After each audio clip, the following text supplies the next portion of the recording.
What's up, everybody? So I put out a couple of analysis videos about what happened with the Dustin Poirier and Conor McGregor fight. I specifically was breaking down what happened to the leg and what didn't happen to the leg. I never really gave my personal opinion of what I thought most likely caused the leg break, because I don't like to put anything on these breakdowns that isn't backed up by some sort of evidence or fact, and it's just me simply putting out my opinion. I usually do that on my prediction videos or my podcast, not necessarily the breakdowns. Breakdowns is more about evidence, what we can see as a fact. And because of that, the last video I put out about there was no check and no elbow block, that had nothing to do with what I thought happened to the leg. That was merely to show that there was no check and there was no right elbow block. But after communicating with a bunch of you guys, and I'm very grateful about that, I love discussions, back and forth and all that stuff, I see a lot of you want to actually know, what do I think happened to Conor's leg? With the evidence that we know that Dustin Poirier did not check the kick, and we know that the right elbow block did not happen, and there's no sufficient evidence that there was a left elbow block. If these didn't happen, then what happened? What happened to Conor's leg? Now, in my opinion, what I believe happened to Conor McGregor's leg that caused it to break in the fight was accumulation of things. Conor's training camp was most likely heavy on leg kicks, continuously throwing kicks. He put videos out in his training, big kicks to the heavy bag and all that stuff. So the months of training camp that he had there was very focused on throwing heavy kicks at whatever target it was. And because Conor has rather unconditioned legs, and we know he doesn't have the best conditioned legs, because remember when he fought Nate Diaz the second time? He went into the fight with heavy leg kicks and he came out of the fight on crutches. So we know that Conor doesn't have the best conditioned legs. Definitely not conditioned the way Dustin Poirier's legs are, who has been training leg kicks for such a long time. The micro fractures that he has created on his shins created calluses after he healed, right? So what I think happened to Conor here, with all the kicks he was throwing in his training camp,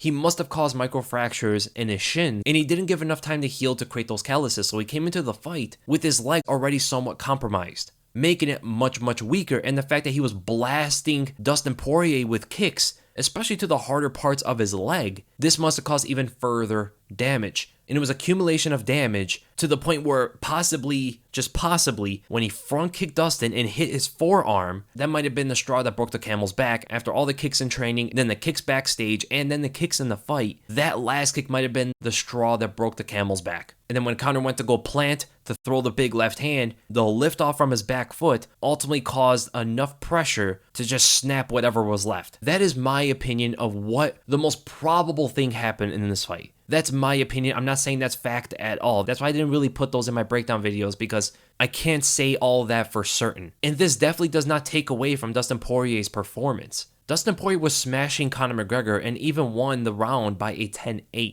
And honestly, what it showed, even if there's some questions about the final result of the fight with what happened to Conor's leg, there is no question as to who's the better fighter. Dustin Poirier is the better fighter. Dustin is better than Conor McGregor. He has shown to be the best fighter in this division, along with maybe Charles Oliveira. And then the question arrives, what happens to Conor and where does he go from here? Is he still competitive with the division? Well, losing to Dustin Poirier doesn't mean you're a bad fighter. You lost to the best guy in the division. And I see a lot of people saying that Conor got worse. Conor did not get worse. His competition has gotten better. If anything, if you just look at what Conor's doing out there, a lot of what he's doing is still on point, still pretty sharp. There's some things that are worse, but something he's added to his game. So overall, it evens everything out. Conor has stagnated in his skills and technique. And I think a main reason for that is he's been so inactive in the sport. And that's no one's fault but his. That's his fault that he stagnated like that. Everybody works at a different pace, and Conor McGregor was inactive, where everybody else was working harder. He's had 5 fights in the last 5 years. That's very inactive, and he also went into boxing and all that sort of stuff. So while he was going out there and playing with Floyd Mayweather, what was Dustin Poirier doing? What was Justin Gaethje doing?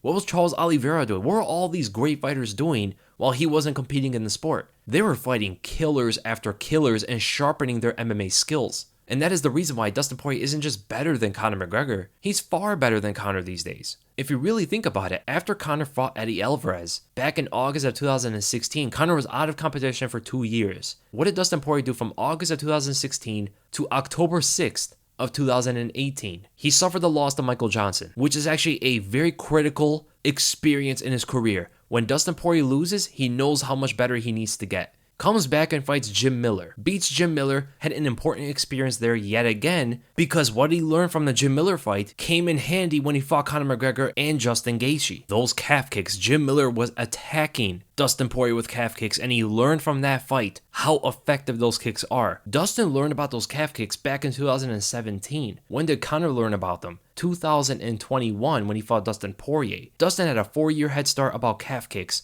on Conor. Then he went and fought Eddie Alvarez, winning the fight, but then a no contest happened because of illegal knees. A good war that he had to go through with one of the best guys in the division. Then he goes and destroys and dominates Anthony Pettis. That showed Dustin Poirier's evolution in his grappling. Then he goes and fights war mode Justin Gaethje in absolute madness and had to deal with one of the most devastating leg kickers in the sport and really upped his boxing for that fight. Then he goes and rematches Eddie Alvarez, brings that one back, and now Dustin Poirier looks far better than he's ever looked before. When he fought Eddie Alvarez, go back and watch that fight. Dustin Poirier was hitting another level. And what's important about this Eddie Alvarez fight is that it was the first rematch in Dustin's entire career. This is the first time he learned how to reapply a game plan and prepare yet again for the same opponent. This comes in handy when he fights Conor McGregor. And then Conor returns and fights Khabib. After fighting Khabib, he goes out for another year and a half. So from October 6th of 2018, he comes back on January 18th of 2020. What did Dustin Poirier do during that time? He goes and fights the featherweight champion of the world, one of the best fighters in the UFC, Max Holloway, and puts on a great performance,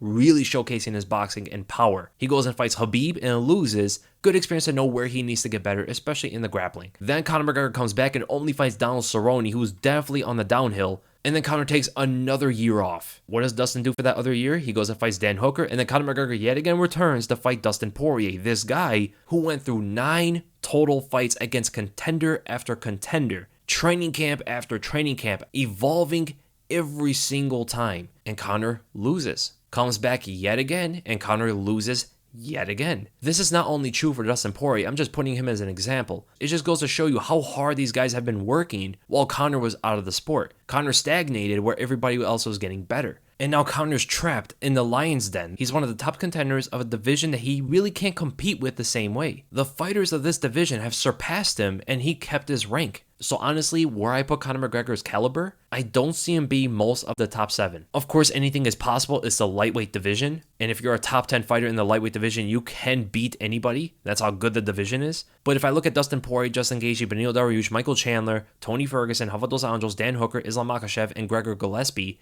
I know Conor's not going to beat Dustin. I'm not confident in him beating Justin Gaethje. He's not going to beat Islam Makhachev. He's going to get all he can handle from Michael Chandler, Rafa dos Anjos, and maybe even Dan Hooker, and maybe even Gregor Gillespie. Those are like the real competitive fights for him. The guys I can see him definitely beating, Tony Ferguson, and Beneil Dariush is still a little bit iffy for me. If he could take down Conor, he's going to beat Conor. If he can't take down Conor, he's probably going to lose. And he's definitely not beating Charles Oliveira. That's not going to happen. And Conor is going to be 33 years old. At his age in the lightweight division where everybody's gotten better than him and he has to catch up now, and now he's going to be off for another year, most likely, he's never going to catch up. These guys have gotten so much better than him. They're still evolving to this day. I don't think he's ever going to catch up to the best lightweights.